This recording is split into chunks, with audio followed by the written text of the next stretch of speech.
The first is the exponential changes that we're seeing in technology. Technology has completely changed how we communicate, how we connect with people, how we access information, how we purchase goods, and this is having a significant impact on employees' expectations of the technology within their workforce. Now, with the rise of technology, we're also seeing that the world's becoming an increasingly small place. Boundaries are lost, and no longer do employees need to be sat at a desk to do their work. So we're seeing a globalisation of the labour market. Research states that 1 in 3 employees today are contingent, that is freelancers.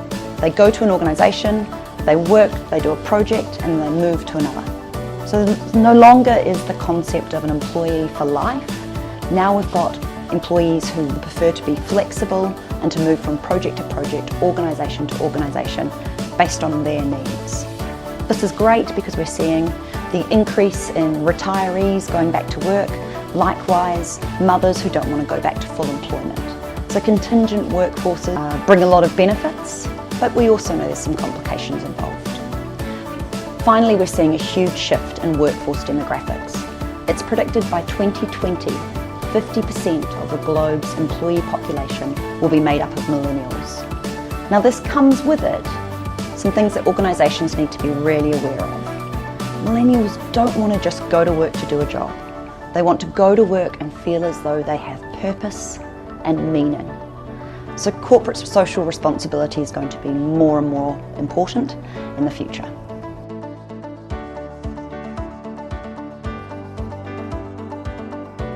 I think there's 5 key things that employees need to be aware of. Firstly, employees will demand personalisation. It's a workforce of one. They want to feel like how they're interacting with the organisation, their learning, their career path is all personalised to them. The second element is transparency. We live in a world where information is accessible at any time of the day on every and any single topic. So this is going to be a trend that we'll see in workforces of the future. This means that organisations have to increase visibility of information, of leaders, dialogue needs to be open, and there needs to be a continuous listening strategy. Thirdly, it's really important that the workforce of the future is simplistic. Over-engineered processes, over-engineered systems are not going to engage the future workforce. Simplicity is key, access to information needs to be simple, and collaboration tools need to ensure that experts can easily be found and brought together to enable quick innovation. But increasingly, organisations have to be seen to walk the talk. If an organisation is driven to be innovative, then the workplace environment needs to reflect that. If an organisation is wanting to has a very deep ethical values system, then the way employees are treated needs to reflect that. There needs to be congruence between what an organisation says, its strategy, and how employees are treated. Otherwise, they'll leave for the competition. And the final critical component is organisational responsiveness. More and more, we're giving feedback for all the interactions we have in our life. If we jump at an Uber, we'll give the driver feedback and they'll give us feedback. Likewise, if we buy a product, we're open to giving feedback. We're going to see this behaviour emerge more and more in organisations. But organisations need to be seen to be listening and to be acting. They need to be responsive. Otherwise, you'll find it's extremely disengaging and an organisation won't seek the benefits of getting input from their employees on ways to improve the employee experience and the customer experience.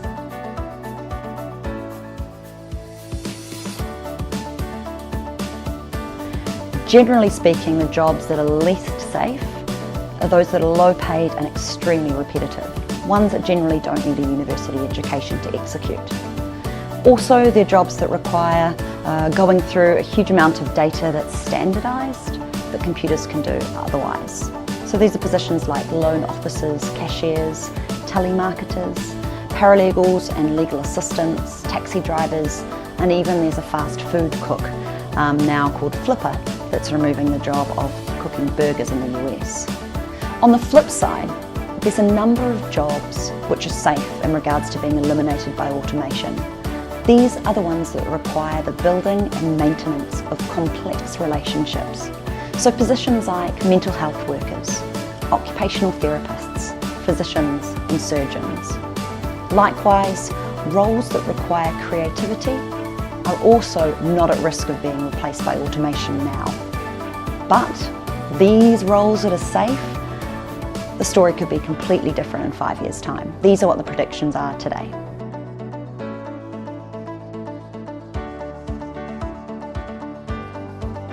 There's two things I'd raise. Firstly, be curious. Look at consumer trends within your industry and outside of it. Start thinking 5 and 10 years ahead. How might you need to change your business's operating model to ensure you're not being left behind by the competition? And secondly, think about your employee experience. We know there's a war on talent at the moment, and this is going to continue. The gap between the skills that organisations need and what's out there is widening. So ensure that you have the best employee experience. This will ensure that you're attracting and retaining your talent.